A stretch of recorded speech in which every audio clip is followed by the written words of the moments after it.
मानिसले किन पीडाको बेलामा मात्र धर्म वा ईश्वर वा अध्यात्मको शरणमा जान्छ? ईश्वरलाई पीडा उन्मुक्तिको बाटो मात्र नबनाई ईश्वरलाई नै जीवनको एकमात्र गन्तव्य बनाउन के गर्नुपर्छ? कस्तो मिठो प्रश्न छ। मानिस किन पीडाको बेलामा मात्रै धर्म, ईश्वर, अध्यात्म, गुरुहरूको शरणमा जान्छ? किन जान्छ?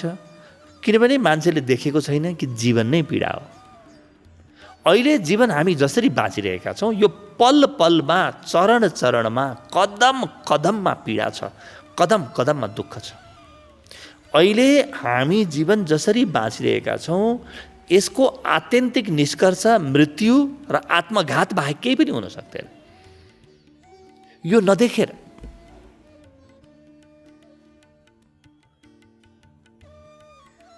कुनै दिन अचानक मैले भोगिरहेको दुःखभन्दा फरक प्रकारको दुःख आयो, अलिक ठुलो दुःख आयो भने मात्रै मेरो दुःखको समाधान कसले गर्छ भनेर दौडिन्छौँ।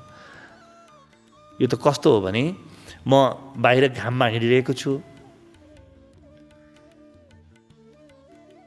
असारको गर्मी छ, टन्टलापुरे घाम छ, म घाम ठेकिन्जेलसम्म म कुनै रुखको, कुनै व्यक्तिको वा छाताको शरणमा जान्न। त्यसपछि म छाता, त्यसपछि व्यक्ति, त्यसपछि घर, त्यसपछि रुख खोज्न थाल्छु। त्यसपछि खोज्छु, तर त्यतिखेर उपलब्ध नहुन पनि सक्छ।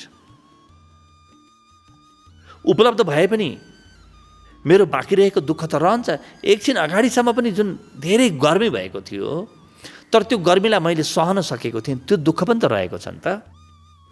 अध्यात्म के हो? जीवनका सबै दुःखहरूबाट मुक्तिको एकमात्र उपाय हो। र मुक्तिको बाटो मात्रै होइन, दुःख मुक्तिको लागि मात्रै होइन। आजसम्म त अध्यात्म, धर्म, दुःख मुक्तिको बाटो मात्रै भयो। किनभने मान्छेको जीवनमा दुःख थियो त उसले मुक्ति खोज्थ्यो। गलत प्रकारले खोजेको छ, आत्तिदा मात्रै खोजेको छ, घर जल्न थालेपछि मात्रै कुवा खन्न हिँडेको छ, त्यो अलग कुरा हो। तर अध्यात्मले फरक प्रकारको र नितान्त सत्यमा आधारित प्रयोग खोजेको छ। त्यो के हो भने नि, अध्यात्म दुःख मुक्तिको बाटो मात्रै होइन, अध्यात्म सृजनाको बाटो हो। म जीवन जस्तो बनाउन चाहन्छु त्यस्तै निर्माण गर्न सक्ने विज्ञानलाई अध्यात्म भनिन्छ। अध्यात्ममा मैले खोजे जस्तो जीवन निर्माण गर्ने विज्ञान छ। मैले जुन स्वास्थ्य खोजेको छु, जस्तो स्वास्थ्य खोजेको छु, मैले जस्ता प्रकारका सम्बन्ध खोजेको छु, म जस्तो काम गर्न चाहन्छु, जस्तो पेसा, जस्तो व्यवसाय चाहन्छु, जस्तो धन चाहन्छु, म जस्तो सम्पन्नता म चाहन्छु, ऐश्वर्य चाहन्छु, र जीवन कति विकसित होस् भन्ने चाहन्छु, कस्तो आनन्द चाहन्छु, कस्तो शान्ति चाहन्छु, त्यो निर्माण गर्ने विज्ञान अध्यात्म हो। हामीले यो चाहिँ बिर्सियौँ। दुःख मुक्तिको लागि मात्रै हामीले अध्यात्म बनायौँ। यो त अस्पतालको काम भयो। अस्पतालले तपाईँलाई रोगमुक्त गर्छ। रोग निको भइसकेको वा हुने लक्षण देख्ने बित्तिकै डक्टरले अस्पतालबाट डिस्चार्ज गर्छ। उसले भन्छ मेरो काम छैन, अब जानुहोस्, अरू नै केही गर्नुहोस्, अब आफ्नो काम गर्नुहोस् न तपाईँ। त अध्यात्मलाई पनि हामीले त्यही बनायौँ। बस अलिकति जाऊ, यसो दुःख मुक्ति गर। अध्यात्मलाई हामीले शून्यता बनायौँ। अध्यात्म शून्यता होइन, शून्यता अध्यात्मको पहिलो खुट्टो हो, तर अन्तिम खुट्टा होइन। शून्यतापछि सृजना प्रारम्भ हुन्छ। जब म शान्त हुन्छु, जब म मौन हुन्छु, जब म दुःख मुक्तिको अनुभूति गर्छु, त्यस दिनदेखि बल्ल मैले जीवनलाई निर्माण गर्न सक्छु। बल्ल मसँग त्यो भाव जन्मिन्छ, बल्ल मसँग त्यो क्षमता जन्मिन्छ, बल्ल मसँग सामर्थ्य जन्मिन्छ कि मैले चाहे जस्तो जीवन निर्माण गर्न सकौँ। त्यसकारणले दुःख मुक्ति अध्यात्मको पहिलो चरण हो, पहिलो खुड्किला हो। त्यसपछि त अनन्त सृजना जन्मिन्छ। जो व्यक्ति आफ्ना जीवनका दुःखहरूलाई व्यवस्थित गर्न जानेको छ, आफ्नो मनलाई शान्त बनाउन जानेको छ, जो व्यक्तिले दुःख सुखप्रति समत्वको एउटा गहिरो पाठ सिकेको छ, त्यो व्यक्ति कति सृजनशील होला विचार गर्नुहोस् त। यो व्यक्तिको आत्मविश्वास कस्तो होला, यो व्यक्तिको सम्बन्ध कस्ता प्रकारका होला, यो व्यक्तिको सम्पन्नता कस्तो होला।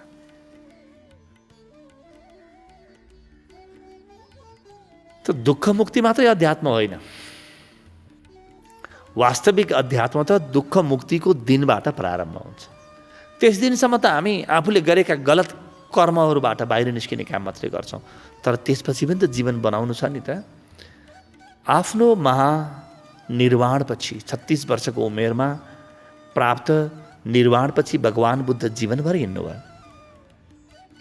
आफ्नो परम ज्ञानपछि भगवान राम भगवान कृष्ण हिँड्नुभयो। के गर्नुभयो त उहाँहरूले? त्यहाँबाट बल्ल सृजना प्रारम्भ भयो। त्योभन्दा पहिले त समस्या थियो। समस्यालाई समाधान गर्न जानेपछि बल्ल सृजना प्रारम्भ हुन्छ।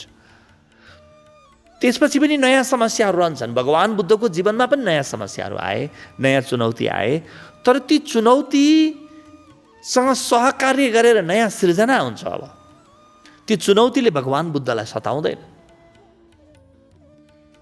ती चुनौतीले भगवान बुद्धलाई अझ महान बनाउँछ, अझ भगवान बुद्धभित्र रहेको त्यो क्षमतालाई प्रकट गर्छ बाहिर।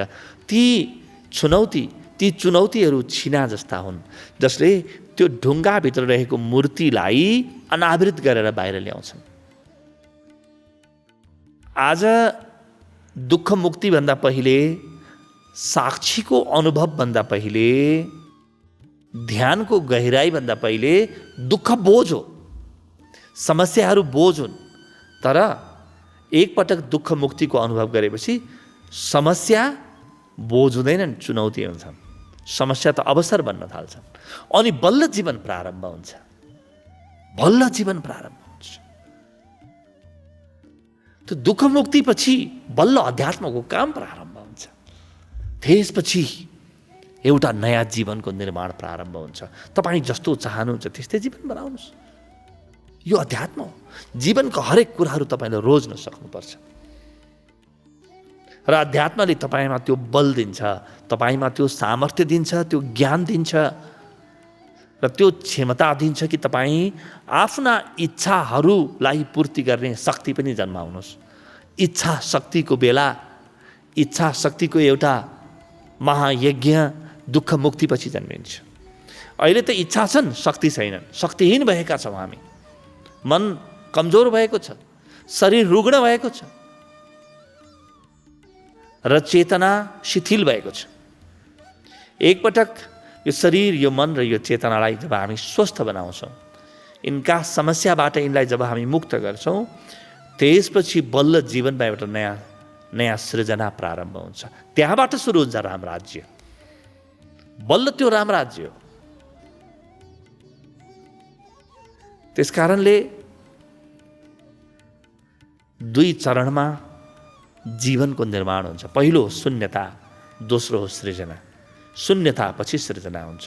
त्यो बाहिरको शून्यता होइन, सबैलाई मारेर पूर्वाधार भत्काएर आउने शून्यता होइन, राजनीतिले बुझे जस्तो शून्यता होइन।